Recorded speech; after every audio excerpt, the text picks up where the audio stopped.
Welcome to recession money. Imagine losing control of a life's work only for a friend to acquire it using your own advice. Now sit back and enjoy the story.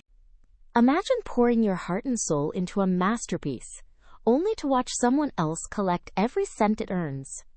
You write the melody, you craft the lyrics, but every time the world hears your work, you are the one forced to cut a check to a stranger. This is not just a bad deal. It is the silent, ruthless engine of the music industry. Most financial gurus will tell you that hard work builds wealth, but they are missing the critical threshold where the rules of the game shift entirely. That shift revolves around one single, non-negotiable element: intellectual property. Today, we are dissecting one of the most brilliant and cold-blooded business maneuvers in history. This is not just a story about money. It is a lesson in opportunity cost and a power play that changed the industry forever. If you are a creator, an entrepreneur, or anyone trying to build something that lasts, pay close attention, because what we are about to uncover is the ultimate betrayal. We are going to see how the biggest band in the world lost control of their own legacy, and why the advice meant to save them became the weapon used to destroy them. The nightmare began on March 27, 1969. John Lennon and Paul McCartney received word that Northern Songs, the company holding their life's work, was being put up for sale. They were not consulted, they were not invited to the table, they were merely informed that their masterpieces were now a commodity on the open market. At the time, they each held only 15% of the company. When you lack a controlling interest in your own creations, your business enters survival mode. Every decision is filtered through the suffocating fear of losing your most valuable assets. They scrambled, attempting to buy back the company and regain ownership. They were desperate, but they were not fast enough. Media tycoon Lou Grade and his firm ATV moved with cold, calculated precision. On May 21, 1969, ATV won the auction for a mere £1.5 million. Just like that, in one swift, devastating blow, the band lost the rights to Hey Jude, Yesterday, and hundreds more. Pause and consider the implications. You perform the work, you craft the lyrics, you play the chords, yet someone else owns the foundation of your financial future. The creators were effectively and painfully separated from their creations. They had generated the culture, but they no longer held the keys to their own kingdom. Years drifted by, and the industry shifted under their feet.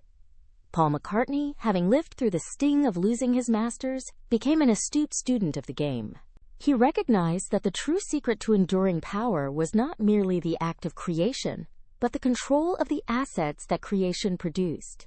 He found himself in conversation with a young, rapidly ascending superstar named Michael Jackson. McCartney, perhaps hoping to spare another artist from his own fate, offered a piece of invaluable strategic advice: invest your money in music publishing. It was a moment of genuine, well-intentioned guidance. McCartney explained that when you own your publishing rights, you are no longer pushing a heavy boulder uphill. You are building an engine that works for you while you sleep. He was teaching Jackson how to stop being a laborer and start being an owner. He was handing over the keys to the kingdom, unaware that he was also handing over the very weapon that would eventually be turned against him. Jackson listened, he processed, and he acted with a level of focus that McCartney could not have anticipated. The irony was absolute. McCartney was building a mentor-student dynamic, while Jackson was building a war chest. The student was learning exactly how to dismantle the master. The year was 1985. The rules of the game shifted once more when ATV put the Beatles' catalog back on the auction block. For Paul McCartney, this was the moment of redemption. It was his chance to rectify the original sin of 1969, to finally reclaim the songs that defined his life and his legacy. He prepared to strike. But he was not the only one watching the market. Michael Jackson, armed with the very strategy McCartney had once shared, stepped into the arena with a different objective. He did not see a sentimental collection of songs. He saw the most valuable intellectual property in the history of pop culture. The bidding war that followed was short, brutal, and decisive. Jackson placed a bid of $47.5 million, a figure that effectively silenced all competition, including McCartney himself. The student had used the master's own playbook to acquire the master's own life work right out from under him. The irony was absolute, the betrayal profound. In one final, calculated move, the ownership of the most iconic melodies in human history changed hands. The lesson of 1985 is not just history. It is your current reality.